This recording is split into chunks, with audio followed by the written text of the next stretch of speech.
Today is Tuesday, November 18th, 2025, and this is Read Through the Bible.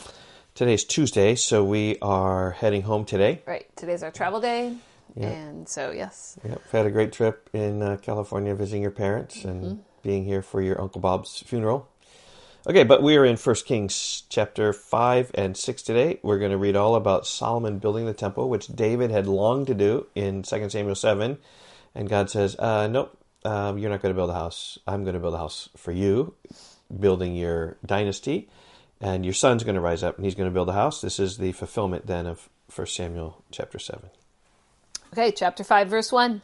Now Hiram, king of Tyre, sent his servants to Solomon when he heard that they had anointed him king in place of his father, for Hiram always loved David. And Solomon sent word to Hiram, "You know that David my father could not build a house for the name of the Lord his God because of the warfare with which his enemies surrounded him, until the Lord put them under the soles of his feet." So that's interesting. It's because in 2 Samuel 7, it doesn't record that part. Right. But this is an interesting insight that's part of why. Yeah, he is called a man of war, is why he can't build that, because he's a man of warfare blood. and bloodshed, yeah. Yeah. But what's interesting here is during David's days, it was tumultuous. It wasn't a day of peace. It's appropriate that Solomon, shalom, peace, Solomon lived in a time of peace, was able to build the house of the Lord. I mean, David was all involved in all these battles. It was never a time of peace. It was difficult to build something like this. Also, in verse 3, it is an allusion here. Until the Lord put them under the soles of his feet. That's an allusion to Psalm 110 of Christ, even waiting in that time until the enemy made a footstool for his feet. Just a subtle reference here that he couldn't do that. But now, everything's put under his feet, and Solomon can build the temple. Okay, verse 4. But now the Lord my God has given me rest on every side. There is neither adversary nor misfortune. And so I intend to build a house for the name of the Lord my God. As the Lord said to David my father, your son, whom I will set on your throne in your place, shall build the house for my name. Now therefore, command that the cedars of Lebanon will be cut for me, and my servants will join your servants, and I will pay for you and your servants such wages as you set, for you know that there is no one among us who knows how to cut timber like the Sidonians. That's right. He's going to the timber experts. That's right. Also, just there in the north, there are cedars of Lebanon. Like Lebanon in the north is known for their trees. As soon as Hiram heard the words of Solomon, he rejoiced greatly and said, "Blessed be the Lord this day, who has given to David a wise son to be over his great people." And so he notices that Solomon had this wisdom. And this is a big countrywide business deal. You know, this is countries making trade deals. Verse 8, and Hiram sent to Solomon, saying, I have heard the message that you have sent to me. I am ready to do all that you desire in the matter of cedar and cypress timber. My servant shall bring it down to the sea from Lebanon, and I will make it into rafts to go by sea to the place you direct. And I will have them broken up there, and you shall receive it. And you shall meet my wishes by providing food for my household.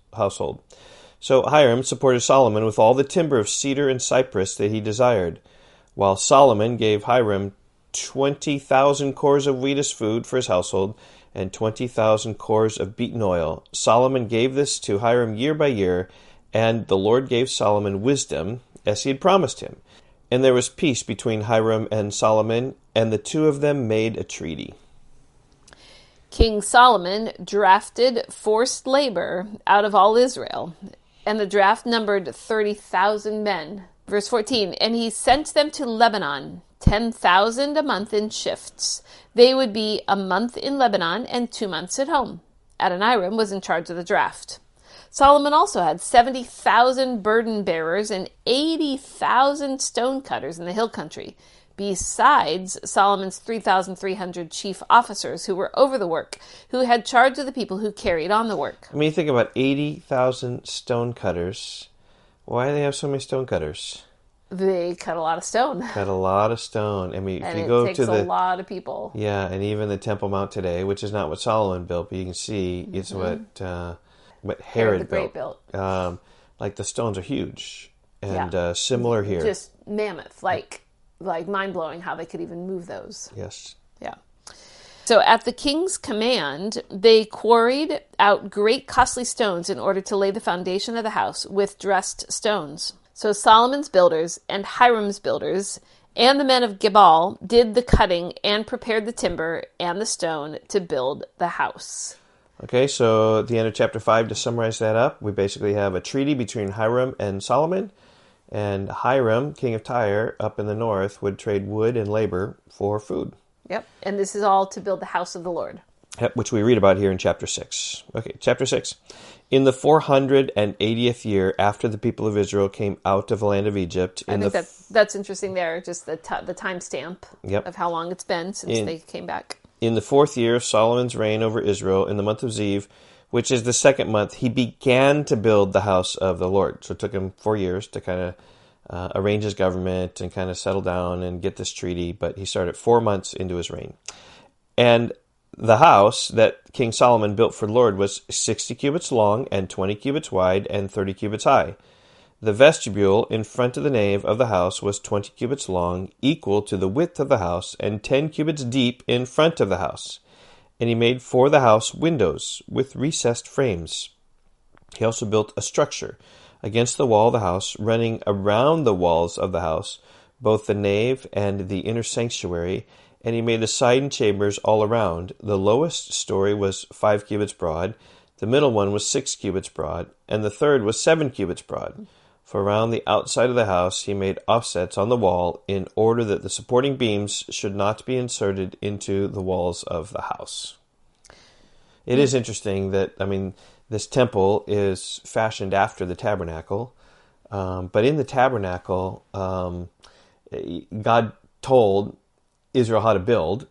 Right. And it was a description of what was to be built, and this is basically a description of what was built. Yeah. Not a lot of detail, but enough to know that it's very much like the tabernacle. Just much grander, right. Fancier.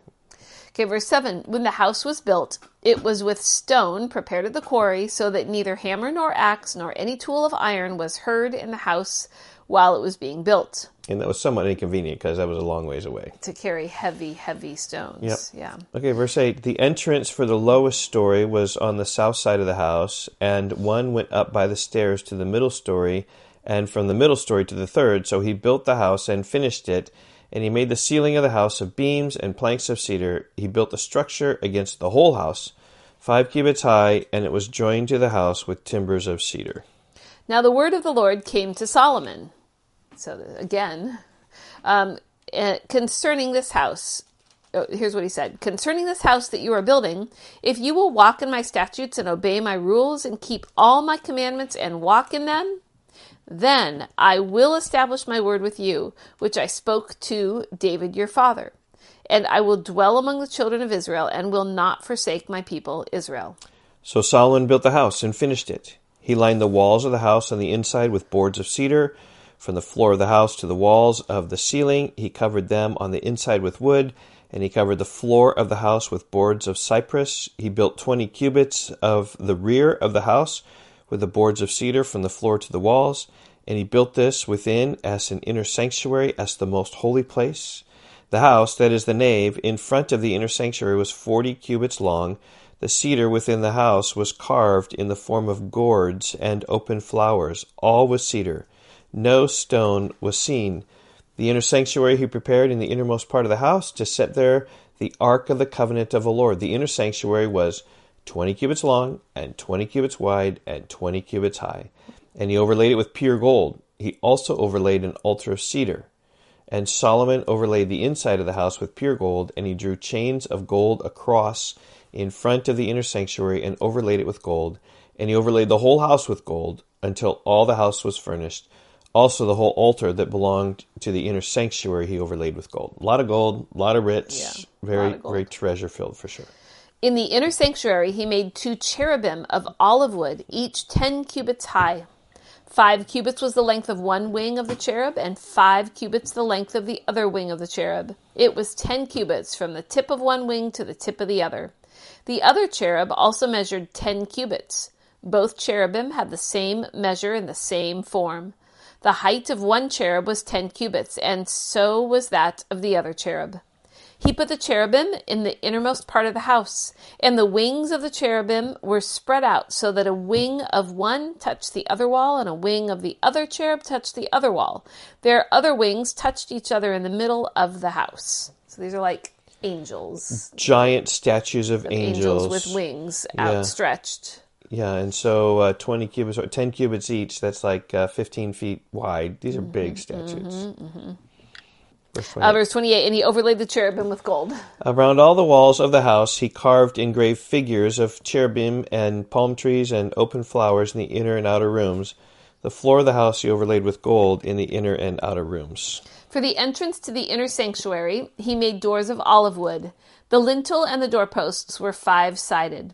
He covered the 2 doors of olive wood with carvings of cherubim, palm trees, and open flowers. He overlaid them with gold and spread gold on the cherubim and on the palm trees. So also he made for the entrance to the nave doorposts of olive wood in the form of a square, and 2 doors of cypress wood. The 2 leaves of the one door were folding, and the 2 leaves of the other door were folding.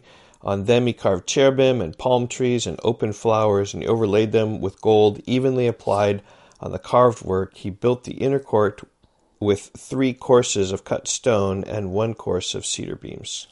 In the 4th year, the foundation of the house of the Lord was laid, in the month of Ziv. And in the 11th year, in the month of Bul, which is the 8th month, the house was finished in all its parts, and according to all its specifications. He was 7 years in building it. Okay, I think that very last verse is a good summary of chapter 6. Of just how in 7 years the house of the Lord is built. Which, for a big, majestic temple, that's really pretty fast, but he had a lot of laborers working on it. Yeah, quite the building it must have been. Okay, we will see you tomorrow. Bye-bye. Goodbye.